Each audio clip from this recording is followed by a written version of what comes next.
हाँ, तो आज कक्षा 7 सामाजिक विज्ञान के अंतर्गत जो हमारा पाठ तापमान चल रहा था, उसी के अंतर्गत अगले हेडिंग टॉपिक के रूप में जानेंगे, समझेंगे तापमापी यंत्र द्वारा ताप का मापन कैसे किया जाता है, तापमान मापने के लिए किस यंत्र का उपयोग किया जाता है, तो उसके बारे में देखें।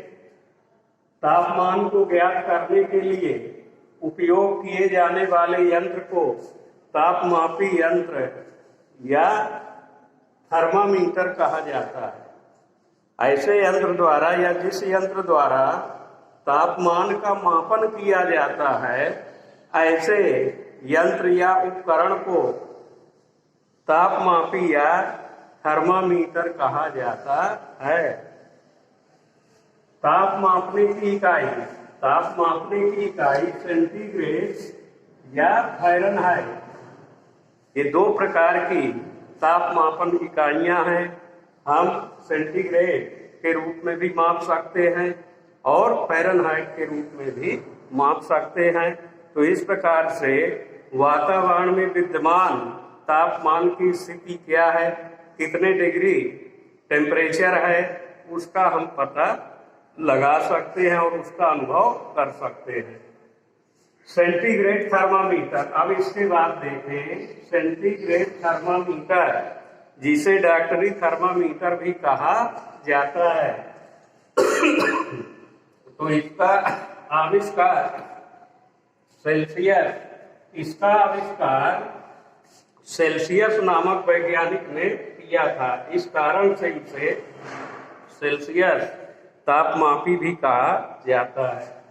इसमें कुछ अंक नाप डिग्री के रूप में लिखे हुए होते हैं। तो 0 डिग्री से ऊपर की ओर जैसे जैसे तापमान बढ़ता जाता है, तो 100 डिग्री तक यदि मापन देख सकते हैं या उससे ज्यादा भी देख सकते हैं कि कितने डिग्री तापमान वातावरण में है, वायुमंडलीय दशाओं में है, धरातल में है या किसी स्थान में है, या किसी व्यक्ति का तापमान क्या है। अब आगे तापमान को प्रभावित करने वाले कारक, क्योंकि तापमान एक जैसा हर जगह नहीं होता, उसमें अंतर होता है।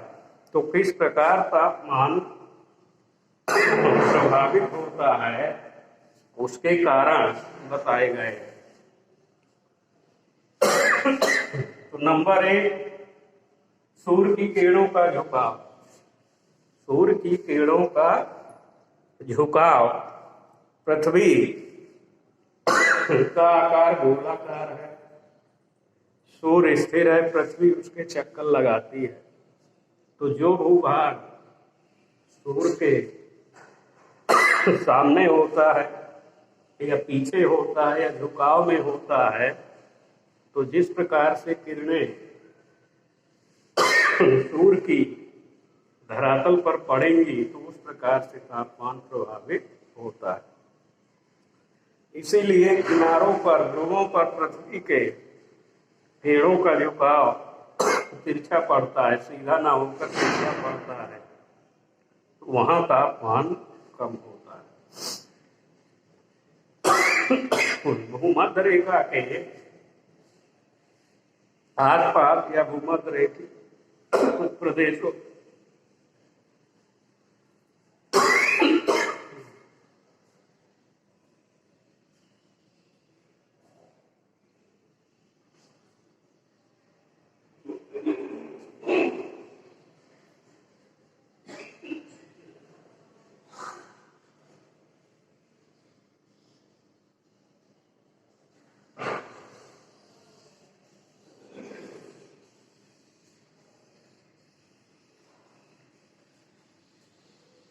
भूमध्य रेखी प्रदेशों में सूर्य की किरणें सीधी पड़ती हैं, इसलिए तापमान अधिक होता है। इसी प्रकार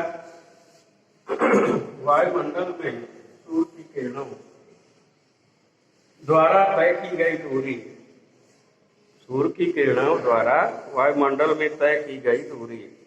इसमें लंबवत किरणें वायुमंडल से कम दूरी पर तिरछी किरणों को अधिक दूरी तय करनी पड़ती है। अतः ऐसी स्थिति में अधिक दूरी तय करने के कारण किरणों में बिखराव, परावर्तन या विकिरण क्रिया अधिक होती है। इस कारण से ताप की तीव्रता में कमी आती है।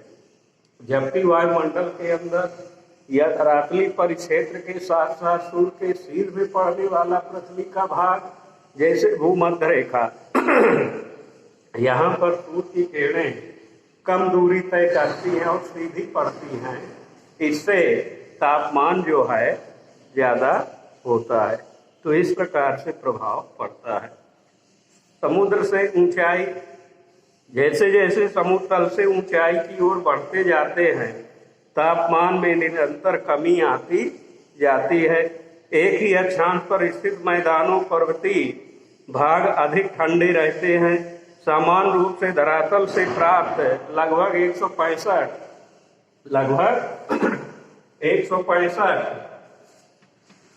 मीटर की ऊंचाई पर जैसे जैसे आगे जाते जाते हैं तो तापमान में 1 डिग्री सेल्सियस की कमी होती जाती है। तो इस प्रकार से समुद्र से ऊंचाई के आधार पर भी तापमान प्रभावित होता है। साथ ही दिन की अवधि, क्योंकि दिन जैसे 24 घंटे में एक दिन और रात होता है, पर उसमें भी दिन और रात के क्रम में और उनके समय अवधि में अंतर होता है।